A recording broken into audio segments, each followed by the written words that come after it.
Hey everybody, it's Terrible Toby here with my brother being cameraman. And this deck's been editing since a while, and this is actually updated. This deck I'm going to show you guys is updated to September 1st ban list. And it's pretty decent so far. It still needs a bit more tweaks and a few more cards for it to finish it. And anyways, so I might get some duels actually recorded from my locals if my brother comes with me. If he wants to, that is. Maybe. Like he says. Anyway, so the deck is a Battling Boxer deck, so let's just go into the deck profile. I run 3 Battling Boxer headgear. Then headgear, standard dumper. He dumps any of the Battling Boxers I would need in the graveyard. Most people think you always just go ahead and dump Battling Boxer Glassjaw. Usually I do to dump him to get off his effect, because his effect is when he's sent to the graveyard by a card effect, I add 1 Battling Boxer from my graveyard to my hand. Usually that'll happen, but then also 3 switch hitter when I get 1 more. I just need 1 more switch hitter for the deck to be kind of done. But for now I only run the 2, which it's better at 3 because it can get off more plays that way. But for now it's only going to be at 2. Then I run 3 Battling Boxer Spar. Spar pretty much is a free special summon if you control a Battling Boxer monster, so you can like special summon if you have 3 in hand, which I kind of find it stupid if you were. Like, first turn you have 3 and another Battling Boxer, you can get off 2 yoke in the first turn, which usually doesn't happen, but you can't conduct battle phase. Usually I'll do that in main phase 2, go for him in main phase 2, because it says for the rest of the turn, which is better than most cards would be. And then for the time being, I'm running 3 Goblin de Burg until I get my 3rd switch hitter, then this is going to go to 2. Goblin de Burg, just another warrior, because I like to have only warriors in this deck mainly, for when I XD summon, because I have a lot of the warrior XDs. And then I run 2 Photon Thrasher, another warrior, free special summon, 2100 beater. Then I run 1 Rose, Warrior of Revenge, which I'll get to why I run that when I get to the extra deck. It's a tuner, so you'll probably understand. 1 Card D, 1 Max C, and 1 Cyber Valley. Eventually, the Card D will be a Max C, and then I'll have 2 Effect Veilers when I change up the deck again, because I find those better than these, but these are just my draw power for now. Then I have 1 Rhoda, let's just move on to actually spells. Grab all the monsters, move them out of the way. Then I run, like I said, 1 Rhoda and 1 Warrior Returning Alive. Usually this card's always pretty much live unless you draw it late game and you can't use it. But this card is pretty much always live. Like if you draw into like headgear and you want to dump something that you can use later, use this to grab it out. Also like Foolish, I also run just to like dump in cards that I might need. Then I also run 1 day piece because of the new ban list makes it harder to run a lot of good cards. And this will stall out for turns if I can't get off anything the first turn, or just later that turn if I need to get it off, just for like a free draw card, plus I don't take damage, get off all the damage I need on them, and then make sure I don't take any. Then I run a Dark Hole, because that's probably the only staple you can run right now because of the new ban list. No Heavy Storm, no Monster Reborn. So then 3 MST because there's no Heavy Storm. I need much back row hate as I can. Then I run a tech card called Forbidden Chalice, because at my locals there's usually Constellars, which I hate running into Pleiades, so I can go ahead and Chalice it. Like when it goes to my turn and they try to like bounce something back to my hand, I can go Chalice him, stop that from happening, and kill off Pleiades before he can do anything. That's the main reason I run that.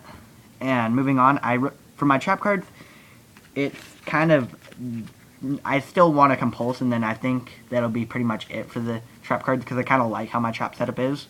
But I run 1 Bottomless Trap Hole, that 1, so I can only run the 1. 1 Torrential, at 1. I'd run 2 of each of these if ban list didn't have them at 1. Then I run 2 Threatening Ward, stall some turns, because this deck can kind of slow at times until it's done. Then I run 3 Call of the Haunted. 1 of these will be replaced by a Compulse, but for now it's 3. And the Call of the Haunted just acts as my Monster Reborns for now, because I don't have, Monster Reborn's not in the game anymore. Double Magic Cylinder, because people usually don't expect Magic Cylinder, and if they try to attack, they take the damage instead. Then I run 2 Spiritual Fire Art. Those cards will come in handy if, like, they try to, like, I don't know, like, my yoke, they try to compulse it, or, like, not compulse, not always, they don't, because compulse is going down to 1, but, like, Pleiades, they try to Pleiades it back to my hand, I'll just activate that, making him waste the material, plus inflicting damage to his life points by 22. So that is why I like him, that card, as a tech choice for that. Moving on to my extra deck, My extra deck consists of very few synchros, but they're pretty decent ones, and I have a lot of more XYZs. So for the main three that I usually will go for is the Lee Joke.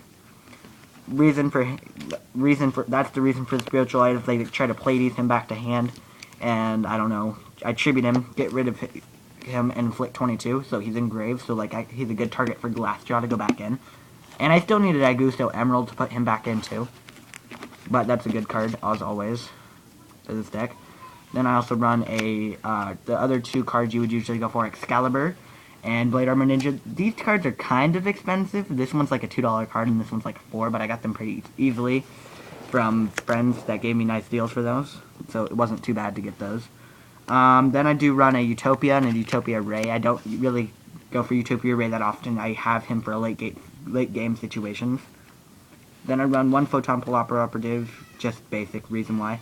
One Masquerade, because a lot of people at my locals, I have a bunch of people playing like Umbrel, a Dragon deck that has a lot of card effects during battle phase, so he's a free like stopping that.